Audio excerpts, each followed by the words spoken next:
a Dolabjian, y mucho agradezco que nos atienda a esta hora de la mañana. Cami, primero un gusto, un placer como siempre. Gracias por esta delicadeza con nosotros. Buena mañana, Julieta Tarrés, Paulino Rodríguez te saludan. ¿Cómo estás? Hola Paulino, hola Julieta, buen día para ustedes ¿Cómo y a toda la estás? audiencia. ¿Cómo están? Muy bien, gracias a Dios. Impactado por las revelaciones que contaste en las últimas horas respecto a lo que está sucediendo en la investigación, que ayer dije era muy relevante. Todos nos quedamos con el foco de Facundo Moyano, con algunos temas muy urticantes, muy complejos en el ámbito de violencia doméstica, familiar, de situaciones muy trágicas. Pero en términos judiciales, lo que está pasando en la investigación que está llevando adelante el juez Ernesto Kreplak a propósito de las muertes por el fentanilo contaminado, que generaron al menos 114 decesos que pudieron haberse evitado, tuvo esta semana un salto de calidad en la investigación a propósito de la detención, prisión preventiva, de 2 funcionarias que, a entender de los fiscales que intervienen, pudieron haber evitado lo que terminó ocurriendo y que estaban advertidas de situaciones que incluso el propio ministro de Salud, Mario Lugones, conocía. Y eso agrava todo de una manera casi determinante, ¿verdad? Sí, totalmente, Paulino. Para empezar, creo que vale la pena repasar quiénes son las 2 detenidas, porque son concretamente las 2 primeras detenciones de personas que estaban en el Estado, ¿no? De funcionarias públicas que tenían que ver directamente con el control de los laboratorios y con el control del laboratorio HLB, y ahora les voy a contar algunas pruebas de por qué especialmente ya tenían en la mira y ya tenían en carpeta tomar medidas contra los 2 laboratorios. Estamos hablando de HLB, que era la marca que puso, digamos, el sello sobre las ampollas de fentanilo contaminado, y Laboratorios Ramallo, que era de los mismos dueños, que era la que producía los inyectables para la marca HLB, ¿no? Que la habían comprado ellos. A ver, las 2 personas, las 2 funcionarias detenidas, exfuncionarias, son Agustina Vicio y Gabriela Mantecón Fumado. Son la ex titular de la MAT y la ex titular del INAME. ¿Cuáles son estos 2 organismos? La MAT, muchos lo conocen, es el organismo que se encarga, es la agencia que se encarga de la aprobación desde medicamentos hasta alimentos. Es decir, es la que aprueba todo básicamente lo que nos tragamos y los inyectamos. Es uno de los organismos más críticos, digamos, en ese sentido, de aprobación de medicamentos, de aprobación de pesticidas, de aprobación de un montón de sustancias que después nosotros ingerimos, ¿verdad? Y el INAME es el instituto que específicamente se dedica a la aprobación de los medicamentos. O sea, las 2 máximas autoridades de esos organismos son las que resultaron detenidas y cuya situación además se mantiene, en vilo en este momento, porque declararon ayer, pero todavía no están en libertad según la información que tengo hasta el momento. ¿Por qué las detienen y por qué las detienen 1 año y 3 meses después? Me parece que vale la pena hacer el repaso, Paulino, porque con la detención de estas 2 mujeres vino un dictamen por parte de la Fiscalía de Laura Roteta, elaborado por Roteta también y por la PIA, la Procuraduría de Investigaciones Administrativas, que lo que detectó fueron, además de años de connivencia entre las funcionarias y entre, te diría, el Estado en general, más allá de ellas, y estos laboratorios, lo que demostraron es realmente, no tengo otra palabra y detesto usar adjetivos, pero espeluznante realmente lo que sucedió en los meses entre los cuales se produjo el fentanilo contaminado, se distribuyó, se comercializó, se inyectó a distintas personas y le causó la muerte. En esos meses, vamos a ponerle, la fecha serían 28 de noviembre hasta mayo, que se hace la denuncia, el 12 de mayo, lo que sucede 12 de mayo reuniones. del 2000, perdón, 12 de mayo del 2020. 2025, el año pasado. O sea, entre el 28 de noviembre del 2024 y el 12 de mayo del 2025. En el lapso de esos meses, lo que sucede es, estamos hablando, esa línea del tiempo que estamos armando, es con inicio en una primera inspección de la MAT a HLB Pharma y a Laboratorios Ramallo, y el fin es efectivamente cuando MAT hace la denuncia. O sea, esa es nuestra línea del tiempo como para entender qué es lo que encontró la investigación. Correcto. Lo que encontró fue que ya el 28 de noviembre, cuando se hacen las inspecciones, se eleva un informe a las autoridades que dice básicamente, acá no se puede producir nada, no se puede producir aire directamente. No, las deficiencias que se habían detectado eran tan grandes, eran tan importantes para las buenas prácticas de producción, que lo que se recomienda es directamente dejar de producir. Un dato muy importante, esto es a pesar de que les habían avisado que iban a ir. Esta es otra de las cosas que se logró probar y que nosotros contamos en su momento, que es que las autoridades de la ANMAT le habían advertido a los directivos del laboratorio que iba a haber una inspección. O sea, aún con la posibilidad de ordenar algunos papeles, de limpiar un poco, de tratar de maquillar lo que sucedía ahí adentro, no pudieron pasar nada, ¿no? Ni un punto le pudieron dar como para mantener el laboratorio abierto. Sin embargo, no se tomó absolutamente ninguna medida, Paulino. ¿Qué es lo que sucede después? Bueno, nos vamos hacia enero, momento en el que ocurren dos cosas claves. Enero 2025, aquella inspección había sido el 28 de noviembre del 2024. Exacto, y arrojó nada, no sucedió nada a partir de ello, ¿no? Y después de eso, lo que sabemos es que ellas se reunieron repetidas veces, Mantecón Fumador por lo menos 2 veces, y Vicio se reunió también con Ariel García Furfaro, con los directivos del laboratorio, el 14 de enero en la sede de ANMAT. Esto es mientras tanto ya tenían un informe diciendo que ahí no se podía producir absolutamente nada, y mientras estaban produciendo las ampollas de fentanilo. Y ahí es donde entran los chats, las conversaciones que fue encontrando la justicia a partir de los teléfonos secuestrados. Los chats son realmente, Paulino, impresionantes por la falta de relevancia que se le da a la salud pública por sobre incluso criterios económicos. Déjame leerte una partecita. Sí, claro. Fue todo muy promiscuo, hay una conversación, además. Absolutamente. Hay una conversación que mantiene una técnica de ANMAT con Gabriela Mantecón Fumador, con la titular del Instituto de Medicamentos. La técnica le dice: hola Gabriela, buen día. Llegaron varias consultas sobre si los hospitales pueden dispensar y usar los productos de Ramallo, porque acá ya habían alertas, incluso ya había sucedido la primera muerte. También si las droguerías pueden venderlos. Esa parte la agregué yo, Paulino, digo, para que estén en contexto. Sí.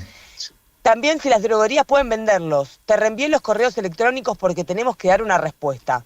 No te quiero molestar, pero no sé cómo se resuelve esto desde la parte jurídica.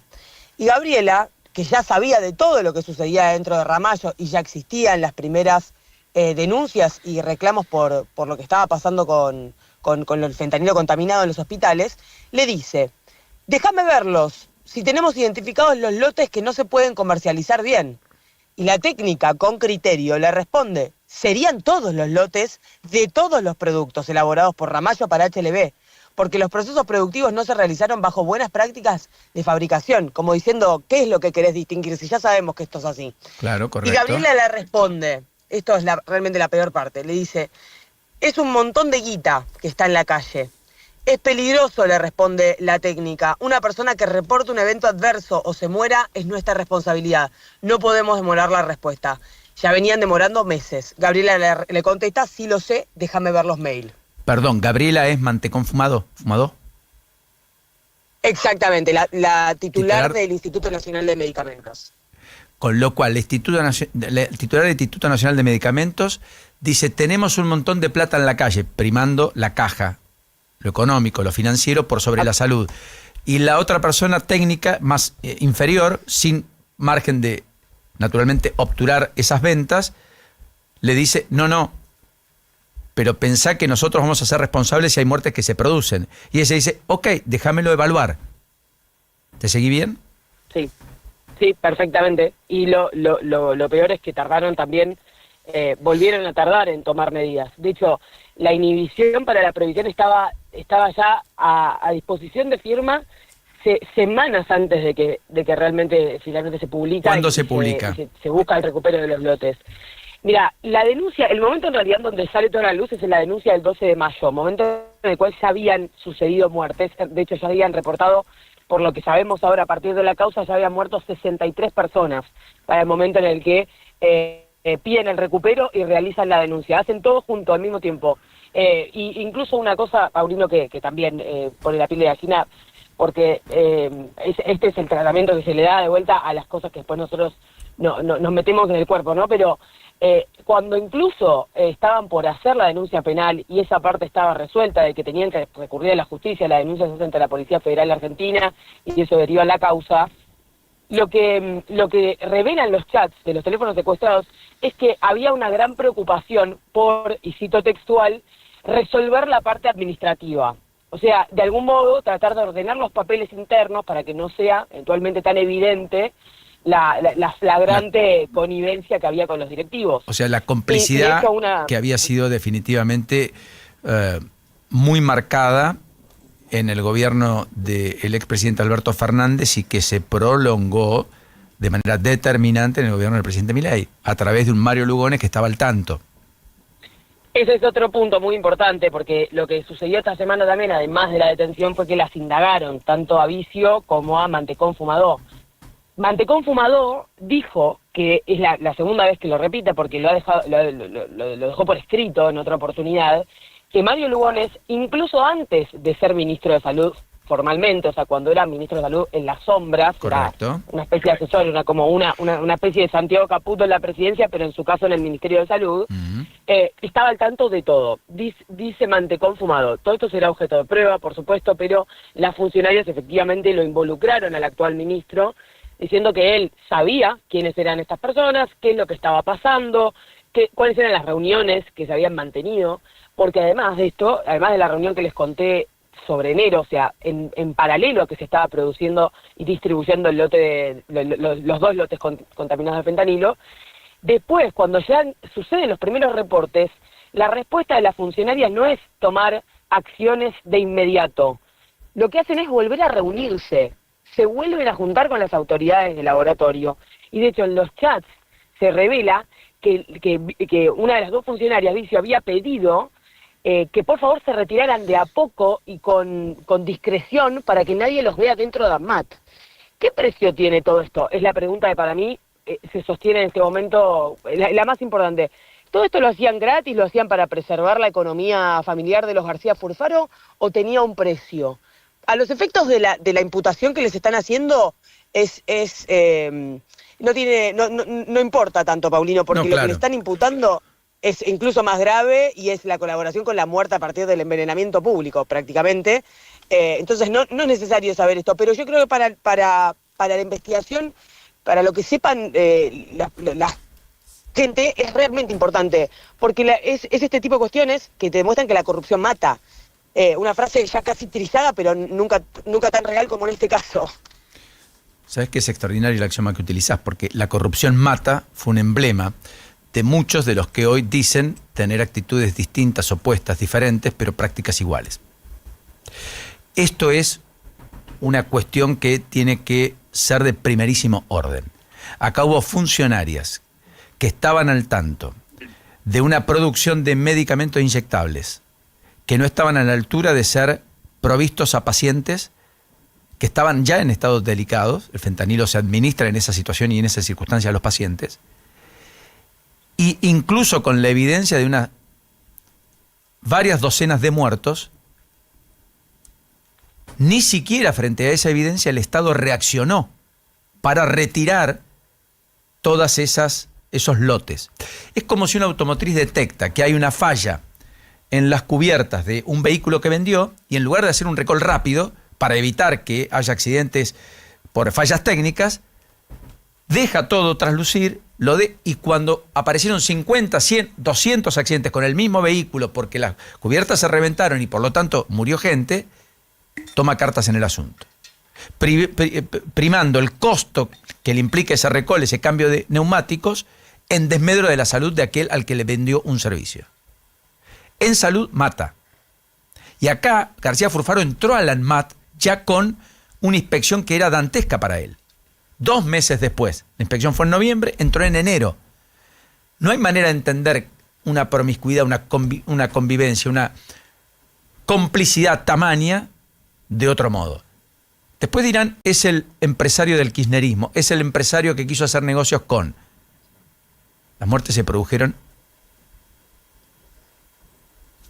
hace 1 año y medio. Porque alguien no observó bajo este gobierno lo que debió ver y lo que sabía, que es lo más grave. Porque podés no verlo. Ahora, si lo sabés, no podés no actuar. Yo quedé impactado, Camila, porque has hecho un trabajo finísimo, extraordinario, a propósito de indagatorias que se dieron esta semana, de resoluciones de dictado de prisión preventiva por parte de la justicia para estas 2 funcionarias muy relevantes, ANMAT e INAME, los 2 organismos que debieron intervenir para evitar la tragedia y las muertes. Y eso es lo que la justicia efectivamente tiene como principal hipótesis, ¿verdad? Sí, sí, efectivamente. Hasta ahora lo que se han logrado probar, porque hay cuestiones relacionadas como vos mencionabas, con la condición previa de los pacientes, lo cual ha llevado a distintas hipótesis. Se ha logrado probar 94 muertes por ahora, ese número puede incluso seguir creciendo, pero las muertes asociadas son más, son muchas más. Lo que pasa es que obviamente en el marco de la causa penal se logró probar o se logró determinar de forma técnica la causalidad a partir del fentanilo en el caso de 94. Hay que prestar mucha atención a eso y también hay que prestar atención a qué digan estas dos mujeres que están muy complicadas y en esa situación yo creo que pueden hablar incluso más, van a seguir declarando en la justicia, esto es muy importante, y su situación de libertad condicional no está resuelta porque a una, por ejemplo, le han pedido una fianza de 75 millones, todavía no se sabe si lo va a pagar, pero todavía están detenidas y van a seguir declarando. Cami, gracias. Un beso. Un beso enorme, Paulino. Chao, Juli también. Chau. Un beso. La corrupción mata. Antes, hoy, mañana, mata. No da una segunda oportunidad. De vuelta, mata. 9:44.